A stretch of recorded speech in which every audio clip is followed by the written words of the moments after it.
할렐루야! 오늘 저는 그리스도인의 쉼과 안식이라는 제목으로 은혜 나누려고 합니다. 이 시간 말씀이 우리에게 들려지고 그 말씀이 우리의 삶을 바꾸는 은혜가 있기를 축원합니다. 최근에 좀 많이 개선되긴 했습니다만은 우리나라 40대 남성 사망률은 세계 최고 수준입니다. 사인의 대부분이 과중한 업무 때문이에요. 스트레스가 원인이 되어서 심장마비가 찾아온 것이라고 하는데, 일상생활에 문제가 없던 건강한 사람이 짧은 시간에 사망할 경우 우리는 돌연사 또는 과로사라고 부릅니다. 도암교회 부임 초기에 원로 목사님을 모시고 응급실에 간 적이 있습니다. 대기실에서 목사님의 회복을 아내와 함께 기다리고 있는데 갑자기 119 구급차 한 대가 들어왔어요. 가족과 함께 식사하고 있던 남편에게 갑자기 심정지가 온 겁니다. 다급하게 119 구급차를 불러서 찾아온 것이었어요. 뒤따라 들어오는 아내는 절규하듯이 대성통곡을 했고요. 두 아들이 고등학생쯤 되어 보였는데 어쩔 줄 몰라하며 엄마의 뒤를 따랐던 것입니다. 잠시 후 의사가 대기실에 나와서 가족들에게 제세 동기를 갖고 최선을 다하고 있습니다. 근데 심장 박동이 너무 미세해서 힘들 것 같다는 말을 하며 최선을 다하겠다는 위로를 했지만, 구급차를 타고 병원에 들어온 지 불과 30분이 채 지나지 않아서 한 가정의 가장이 숨을 거두고 말았습니다. 제 동생 부부가 동암교회 등록하기 전까지 인천에서 출석하셨던 인천은혜교회 고 박정식 목사님도 젊은 나이에 돌연사 하셨습니다. 한 영혼의 목숨을 거는 제자훈련 목회 철학과 평신도 사역자를 세우겠다는 비전을 가지고 부사역자가 한 사람도 없이 홀로 사역 감당하셨어요. 평신도들과 함께. 그렇게 건강한 공동체를 이루셨지만 과로하신 겁니다. 새벽 예배를 인도하러 나오셨다가 아파트 계단에서 쓰러지신 이후에 깨어나지를 못하셨어요. 사인은 과로였었습니다. 제 동생이 학기육기 목장 예배 시간에 간증 설교할 때 나눈 것처럼 정말 예수님 같은 목사님이셨거든요. 갑자기 돌연사 하셨으니 성도님들이 얼마나 황망하고 슬퍼하셨겠습니까? 미국의 하버드 의대 맥스 몰츠비라는 박사가 의미 있는 열구 경과를 한번 발표를 했습니다.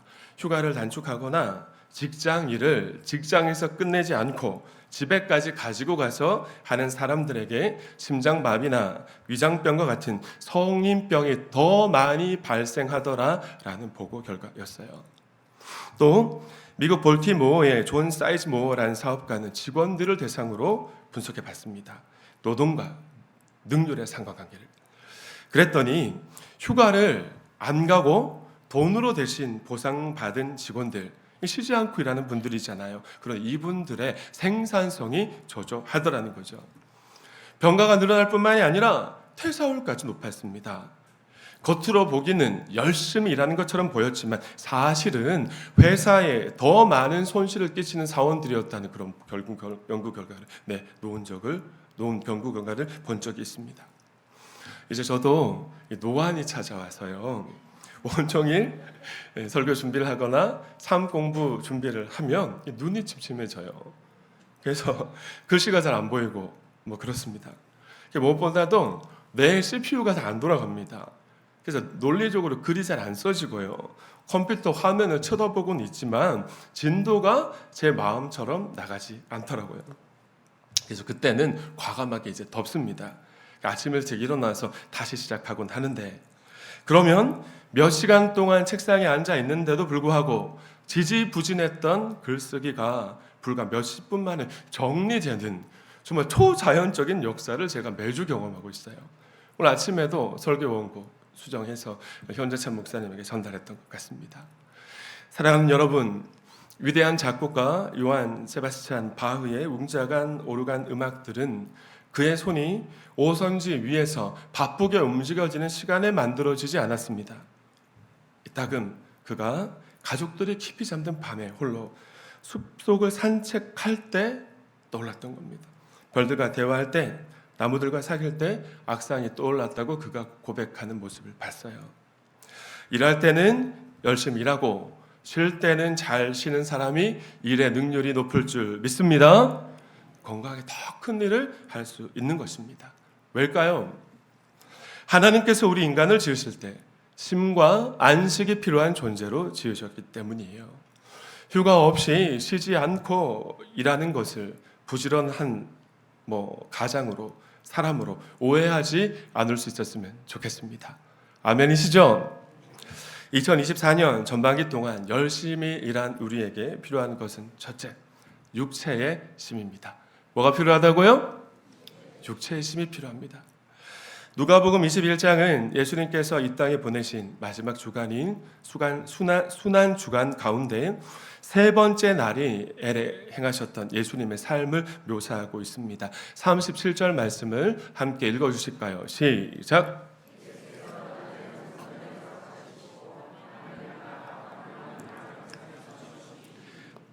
감람원이라는 산에서 쉬셨다.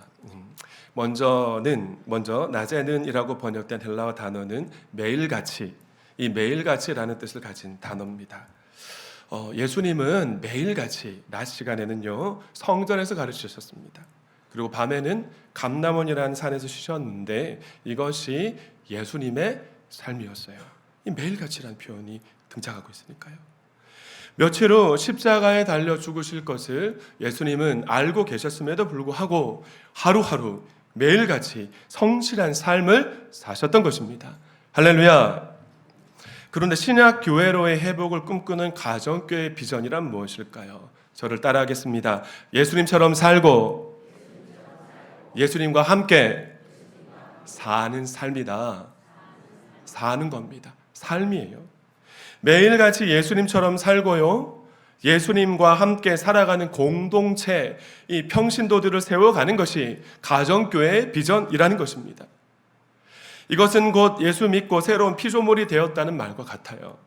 예수 믿고 새로운 피조물이 되었다는 말에 담긴 뜻이 뭘까? 한 번 더 따라합시다. 라이프 스타일이 바뀌었다. 라이프 스타일이 바뀐 겁니다. 하늘에 시민권이 있는 천국 백성이 되었으니까 당연한 일 아니겠어요?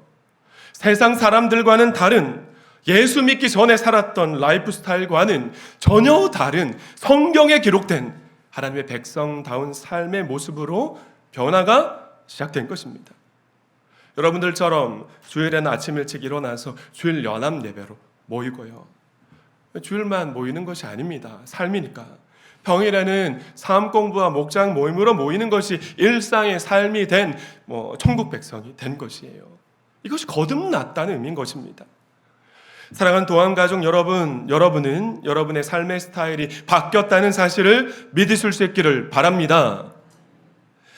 그러나 의무감으로 모이고 나의 만족으로 모이면 어떻게 될까요? 금세 실증이 나고 맙니다. 사역으로 모이고 내 열심으로 모이면 금방 지치고 마는 것입니다. 그런데 우리는 하늘 가족이잖아요. 저와 여러분 하늘 가족입니다. 여러분 아멘이시죠? 가족들이 함께 모여 사는 것처럼 하늘 가족들도 함께 살아가야 한다는 사실을 담임 목사는 주일 연합 예배와 삶 공부의 시간에 가르치는 거예요. 그것이 저의 사명이고 역할입니다. 성도님들은 함께 모여서 살아가는 삶이 안 해보던 거니까 쉽지 않잖아요. 자연스러울 때까지 연습하는 것이 가정교회 철학이라는 것이죠. 여러분 어떻게 해야 됩니까? 연습해야 됩니다. 계속해서 제가 반복하고 있는 것처럼 37절 말씀에서 쉬시니로 번역된 헬라어 단어는 유숙하다, 야외에서 밤을 지낸다라는 뜻을 가지고 있는데요. 그래서 새번역 성경은 이렇게 번역합니다. 밤에는 나와서 올리브산이라고 하는 산에서 지내셨다. 그런데 우리가 이 말씀을 보면 예수님께서 산에서 노숙하셨나라고 생각하기 쉽지만 그렇지는 않았을 것 같습니다. 왜냐하면 다른 복음서에서 예수님은 제자들과 함께 예루살렘 성에 입성하신 후에 감람산 근처에 있는 베다니라는 마을에서 유숙하셨다라고 기록하고 있기 때문이에요. 각설하고 여기서 중요한 교훈이 뭘까요? 하나님이신 예수님도 인간의 몸을 입고 오신 이 땅에서는 쉬셨다라는 겁니다. 저녁 시간에는. 너무나 당연한 말이지만 우리는 이것을 너무나 쉽게 무시하고 관과하는 것 같아요. 그렇다면 왜 우리는 쉬지 못하고 정신없이 살아갈까요? 저녁 시간에도 일을 내려놓지 못하는 이유가 뭘까요, 여러분? 욕심 때문입니다. 욕심. 경쟁에서 이겨야 한다는 강박관념과 조고조함 때문이고요. 성공에 대한 갈망 때문인데 이것이 인간의 욕망 아닙니까?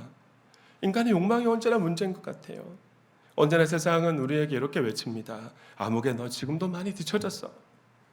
계속 그렇게 살면 실패한 인생이 되고 말 거야. 내 주변에 있는 사람들 봐, 얼마나 너보다 빨리 달려가고 있어. 빨리 따라잡아야 돼. 쉬지 않고 달려서 적어도 내 집 장만하고 자녀들에게 물려줘야 되지 않겠어? 이렇게 살아서 노후 준비 대책이나 되겠냐는 말을 하는 거죠. 하지만 여러분, 이것은 욕망의 소리인 줄 믿습니다. 아멘. 우리가 만약 욕망의 소리에 귀를 기울이고 마음이 뺏겨서 계속 따라가게 되면요, 아무리 하나님 앞에 신실하게 서 있었던 하나님의 사람들이라고 해도 사람의 눈빛부터 바뀝니다.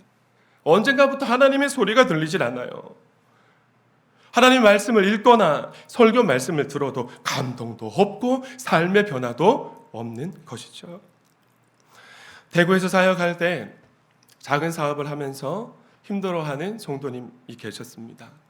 그러다 과감하게 사업을 정리하고 중소도시에 소재한 대학교 앞으로 옮겨가서 작은 식당을 개업하셨는데 이른바 대박이 난 겁니다. 대박이. 나중에는 손님이 귀찮을 정도로 금고에 막 현금이 쌓여져 가는 거예요. 그런데 놀라운 사실은 정말 너무나도 피곤하고 지친데 금고에 현금이 쌓여져 가는 걸 보면 피로가 싹 사라지는 거죠. 야, 이게 돈이 가진 힘 아닙니까? 그러다 건강에 적신호가 오고 나서야 안 되겠다 싶어서 내려놓고 규칙적으로 쉬는 삶으로 바뀌었다고 합니다. 다 행복하게 잘 살려고 하는 일인데 정말 지혜로운 선택이 아닐 수 없는 것 같아요.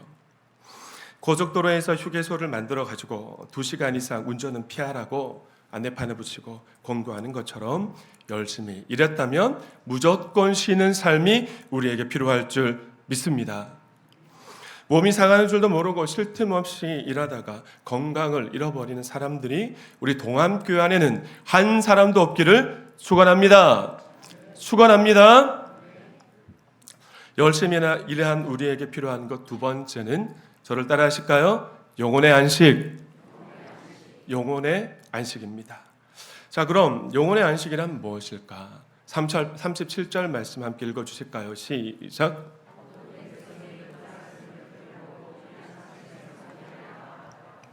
그리고 다음 날 예수님은 아침 일찍부터 수많은 사람들이 몰려왔습니다. 예수님 앞에. 예수님께서 가르치시는 하나님 나라의 복음을 들으려고 예루살렘 성전으로 예수님 앞으로 몰려왔던 것이에요. 벤 위더링턴이라는 신약학자는 당시 예루살렘 성 안에 유월절 절기를 지키려고 여러 각지에서 몰려든 디아스포라 유대인들까지 더해져서 약 18만 명에서 20만 명 정도의 사람들이 운집해 있었을 것이라고 추정합니다. 그러니까 예루살렘 성전도 평소보다 훨씬 붐볐겠죠. 사람들이 많았을 겁니다. 그래서 아침 일찍부터 조금이라도 더 좋은 자리, 앞자리 차지하려고 우리 여러분들처럼 예루살렘 성전으로 예수님 앞으로 몰려들었던 것이에요. 우리 예수님은 고난주간의 셋째 날인 이날 화요일 오후, 늦은 오후에 예루살렘 성전을 나가십니다. 그리고 다시는 예루살렘 성전을 찾지 않으셨어요. 마지막 사역이셨던 겁니다. 그러니까 얼마나 이 마지막 사역에 진심을 다하셨겠습니까, 여러분? 하나님과 하나님 나라를 위해 체면 때문에 일하지 마시고 직분 때문에 마지못해 일하지 마시고 마음을 다하고 목숨을 다하고 뜻을 다하여 하나님을 사랑하는 마음을 가지고 예수님처럼 진심을 다하는 저와 여러분이 될 수 있기를 간절히 축원합니다. 우리는 영적 세계가 있다는 사실을 믿는 크리스천이니까요. 우리에게는 스트레스와 강박관념을 단번에 떨쳐버릴 수 있는 그 무엇이 하나 있는데 그것이 바로 하나님을 사랑하는 마음으로 진심을 다할 때 하나님과 하나님 나라를 위해 애쓰는, 사역하는, 그때만 누릴 수 있는 행복입니다. 지금 이 자리에 계신 분들 가운데에는 하나님과 하나님 나라를 위해 진심을 다하신 경험들이 있으신 것 같아요. 저는 말씀으로 들었습니다마는 또 제가 몇 차례 언급했고요. 과거 우리 교회가 상가 시절 교회에 있을 때 그 공간 좁았잖아요. 근데 일주일에 몇 번씩 그 좁은 공간에 모여서 진심을 다해 사역했다는 말씀들을 하시더라고요. 근데 다들 하시는 말씀이 목사님 그때는 피곤한 줄도 몰랐습니다. 얼마나 신바람 나게 사역했는지 모릅니다. 라는 고백들을 한결같이 하시더라고요. 오늘 선교 바자회를 위해서 권사님들과 또 집사님들이 지하 식당에 아침 7시부터 모여 계신데 진심을 다하여 섬기시는 분들을 위하여 격려의 박수 한번 올려드리겠습니다. 또 하나, 올해도 제3기 대행 목자 멘토링이 있었습니다. 이제 곧 마쳐지게 되는데요. 한 번은 멘토링 초기에 타해증 목장에 이 목녀님이 눈시울을 붉히면서 이렇게 고백하시는 거예요. 제가 목조 건면했을 때 목자로 너무 정말 많이 주저하셨습니다. 부족하다는 거예요. 연약하다는 거예요. 하나님에 대해 아시는 게 없다는 겁니다. 근데 결단하시고 헌신한 이후에 이렇게 고백하셨습니다. 목사님, 직장 생활을 하면서 목녀 사역을 하려니 피곤할 때가 참 많습니다. 하지만 하나님 나라를 위해 이 값진 사역을 할 수 있다는 것이 너무 행복합니다. 목장 식구들이 얼마나 도와주는지 모른다는 고백을 하셨어요. 저희 부부가 목자 목녀로 섬긴 지도 어느덧 8개월이 되어 갑니다. 근데 이따금 한 주간 정신없이 사역하다 보면 정말 오늘은 좀 쉬었으면 좋겠다. 좀 사역을 좀 마무리할 수 있도록 좀 시간을 좀 할애했으면 좋겠다라는 마음이 들 때가 있습니다. 그래서 하나님의 은혜가 아니게서는 잘해보겠다는 인간의 열심과 의지와 능력만 가지고서는 끝까지 할 수 없는 사역이 이 목자 사역이고 목녀 사역임을 제가 해보니까 알겠더라고요. 물론 목장 식구들도 목장 모임에 참석하려는 헌신이 필요합니다. 잘 보니까 이 우주선이 지구 대기권을 통과하는 것처럼 힘든 일인 것 같더라고요. 그럼에도 불구하고 목장 모임 준비하는 일이 참 쉽지 않습니다. 영적인 부담감, 육체의 고단함이 있기 때문에 그래요. 그래서 여러분들이 목자 목녀로 헌신 안 하시려는 거 아닙니까? 제가 목자로 헌신해야 된다는 언급만 살짝 비치기라도 하면 멀리서 제가 보이면 멀리 돌아가는 분들도 있다는 거 제가 알고 있는데요. 그러나 그럼에도 불구하고 헌신했을 때 목장 식구들이 변화되고 성장될 때 목자 목녀의 고단함이 어느새 사라지게 되더라고요. 우리 동안교회 성도님들 모두가 제가 담임 목사로 살아가지만 제가 목자이기 때문에 오늘 일부 예배에도 띄엄띄엄 한 번씩 예배 나오시지만 목장 예배에 참석한 우리 목원 모습 보니까 제가 눈이 그냥 휘둥그레지고 마음에 기쁨이 확 찾아오더라고요. 목장 식구들도 마찬가지입니다. 마지못해서 억지로 참석하고 의무로 참석하고 체면 때문에 참석하면 하나님의 생명이 나타나지 않습니다. 그러면 금세 심증 나고 말 것이에요. 그런데 이것이 우리에게만 있고 세상 사람들에게만 없는 그리스도 예수 안에 거하는 영혼의 안식입니다. 아멘이십니까? 창세기 2장 2절 말씀을 한 목소리로 읽어주십니다. 시작.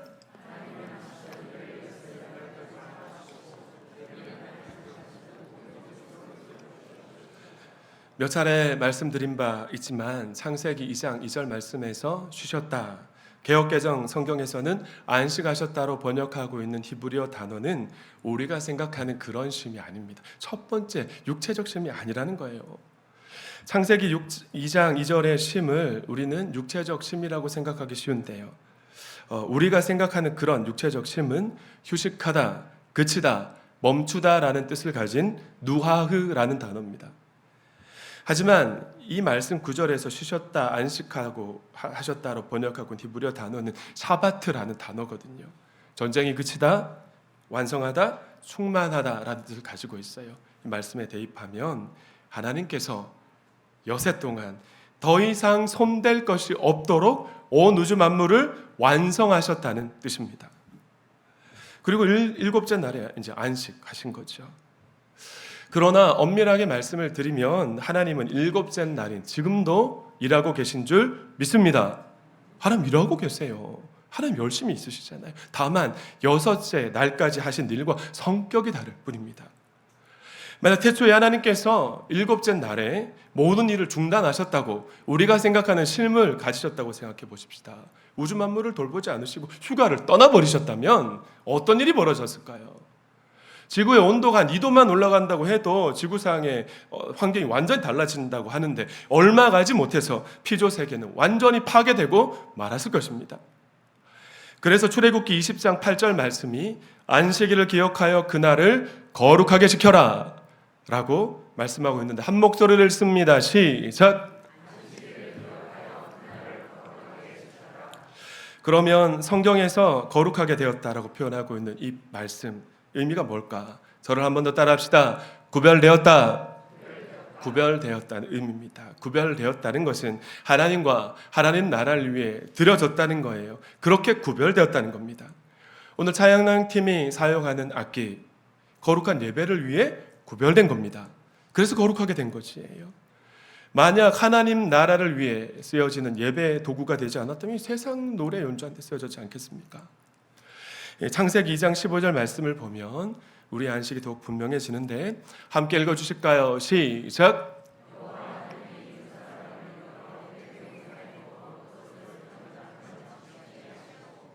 태초의 첫 번째 아담은 일곱째 날에 하나님이 모든 천지 창조를 마치시고 안식하셨던 그 시간에 에덴 동산을 경작해야 됐고요.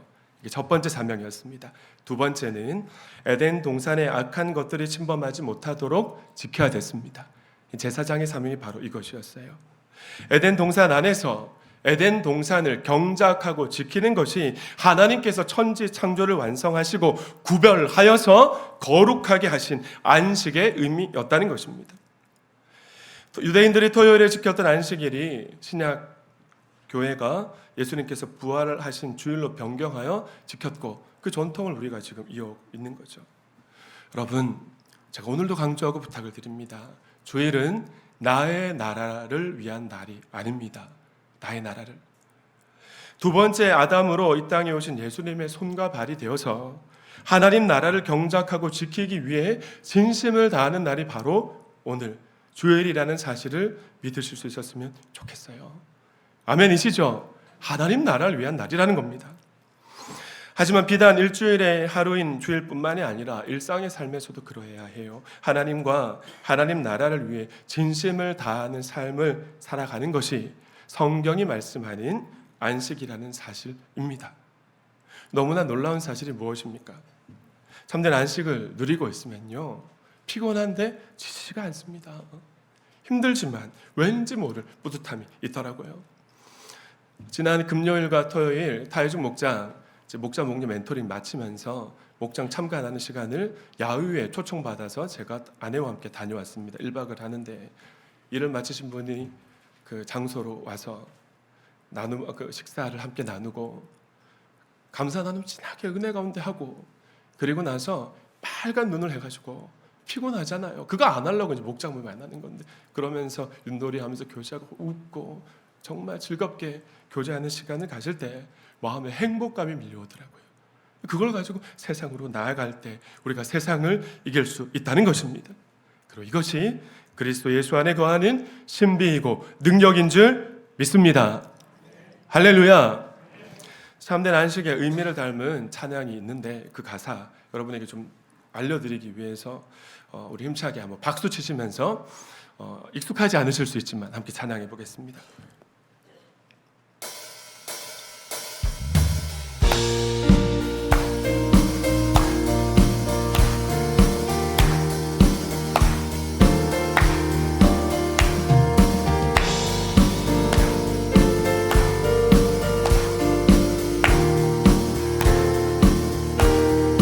새 힘어들이 주를 바랄 때, 주를 바랄 때, 우리 주를 바랄 때, 새 힘어들이 주를 바랄 때, 주를 바랄 때, 우리 주를 바랄 때, 주님 통치하시네. 소망 구원 주시네.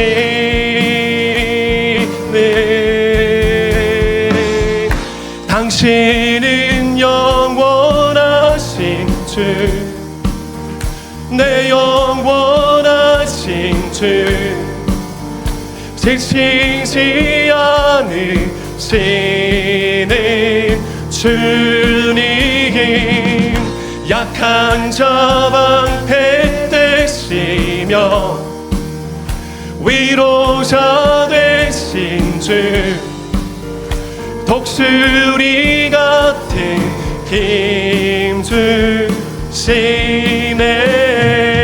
하나님께 영광의 박수 올려드립니다. 그럼 어디서 쉼과 안식을 얻으면 좋을까요? 첫 번째는 가정입니다. 가정이어야 돼요. 이 세상에서 온전한 쉼과 안식을 누릴 수 있는 자리는 가정인 줄 믿습니다. 오죽하면 옛말에 가와 만사성이라는 격언이 나왔을까요? 가정이 건강해야 내가 건강할 수 있고요, 가정이 평안해야 내가 평안할 수 있습니다. 가정은 모든 삶의 근원입니다. 그런데 안타까운 사실은 이 사회가 너무 각박한 거예요. 이 구조가 가정에서 보내는 시간이 자꾸만 줄어간다는 것입니다. 서로가 너무 바빠요. 그래서 가정이 잠깐 잠을 자고 나가는 정거장 정도로만 전락하고 만 겁니다. 저희 가정도 저희 부부가 시간을 내도 진주 성현이 스케줄이 너무 바쁩니다. 막 아르바이트, 학업, 기타 등등 자기 개인사들, 교회 사역까지. 그래서 저희가 시간을 내도 밥 한 끼 먹는 것조차 정말 쉽지 않은 시대가 되어 버렸거든요. 그래서 주일 저녁만이라도 무조건 아르바이트 빼야 된다라는 이야기를 제가 하고 있는데, 주일 성수도 해야 되니까. 가정이 살아야 건강한 삶이 나올 수 있도록 하나님이 가정을 디자인하셨다는 사실을 알고 휴가철만이라도 가족과 함께 지내면서 가족 간의 온전한 관계가 회복될 수 있기를 축원합니다. 두 번째는 자연입니다. 자연. 복잡한 도시를 떠나서 자연 속에 들어가기만 해도, 바라보기만 해도 우리 알고 있잖아요. 이 치유가 일어납니다. 녹음이 짙은 숲길이나 푸르디 푸른 코발트색 바닷가를 한 걸음 한 걸음 가족들과 목장 식구들과 함께 한번 거닐어 보시죠. 어느새 마음에 끼었던 그 앙금들이 씻겨서 날아가고요, 현재 내 모습을 발견하게 될 겁니다. 내가 너무 바쁘게 살았구나, 예민했구나, 너무나 쉽게 짜증내고 분노했구나, 내가 왜 그렇게 바쁘게 각박하게 살아갔을까. 과거에 저희 부부는 액티비티하게 촘촘하게 짠 휴가 일정이 좋았습니다. 그래야만 뭔가 의미 있는 휴가를 보낸 것 같았기 때문이에요. 그런데 언젠가부터 조용히 자연 속에 머무는 그런 쉼을 누리는 휴가가 좋아진 것 같습니다. 작년 봄쯤이었던 것 같아요. 아내가 너무 지쳐하고 생기를 잃어가고 저도 좀 그런 모습이 있는 것 같아서 모든 일정을 스톱했습니다. 그리고 아내와 함께 남이섬을 향해 출발했어요. 그리고 하루 동안 푹 쉬었습니다. 아침에 일어나서 보니 남이섬에 안개가 자욱게 내려앉아 있었어요. 토끼와 다람쥐, 꽁들이 막 날아다니고 하나님의 숨결이 막 느껴지는데, 그동안 쌓였던 피로가 한 번에 날아가고 그 힘을 가지고 또 사역을 감당했던 경험이 있습니다. 휴가 기간에 자연 속으로 들어가서 나를 내려놓고 복잡한 것들, 근심거리들을 던져버리십시오. 회복과 치유를 하나님께서 선물해 주실 줄 믿습니다. 끝으로 세 번째는 나눔과 섬김의 자리예요. 현대인의 휴가는 가만히 들여다보면 나를 위한 휴가일 때가 많습니다. 대부분 그러시죠. 그러나 크리스천의 휴가는 하나님께서 나에게 베풀어 주신 은혜가 은혜임을 알고 그 은혜와 복들을 다른 사람에게 나누고 섬기는 자리가 일정 부분 포함될 수 있어야 하는 것입니다. 그것이 참된 안식이기 때문이에요. 그래서 여름 사역이 참 중요한데요, 여름 단기 봉사 선교는 주님의 마음을 느낄 수 있는 정말 절호의 찬스입니다. 시간을 거의 일주일, 열흘 가까이 투자를 해야 되니까 그럼 쉽지가 않으시잖아요. 우리 교회는 국내 단기 봉사 선교가 없기 때문에 짧은 휴가 기간을 좀 쪼갤 수가 없어서 섬길 수 없는 것 같아요. 그런 분들은 젊은 세대 같은 경우에 4세대 여름 선교학교나 여름 수련회, 여러분 자녀가 있는 그곳 스텝으로 자원하셔서 선교 볼 수 있으면 좋겠습니다. 내 자녀가 그곳에 속해 있으니까 얼마나 진심을 다할 수 있겠습니까? 이왕이면 교육 목자들이 기도하는 자리부터 함께 들어가셔서 동참해 보실 수 있기를 추천드립니다. 그렇게 하나님을 사랑하는 마음으로 진심을 다하시면 생명의 주인이신 하나님으로부터 세상이 줄 수도 없고 세상이 상상조차 할 수 없는 은혜와 세임을 공급받게 될 것입니다. 할렐루야. 말씀을 맺습니다. 어떤 사람이 악보를 보면서 노래를 부르다가 숨이 넘어가서 죽었대요. 이유는 쉼표가 없어서. 사랑하는 동안가족 여러분, 하나님이신 예수님도 일과 휴식이라는 두 가지 리듬을 가지고 이 땅을 살아가셨습니다. 육체를 갖고 있는 우리의 연약함이 있으니까요. 그래서 우리에게 휴식은 반드시 필요합니다. 첫째는 가정에서, 둘째는 자연에서, 세 번째는 나눔과 섬김의 자리에서 쉼과 안식으로 쉼표 시간, 휴식하는 저와 여러분의 여름 휴가가 될 수 있었으면 좋겠습니다. 하나님께 영광의 박수 올려드립니다.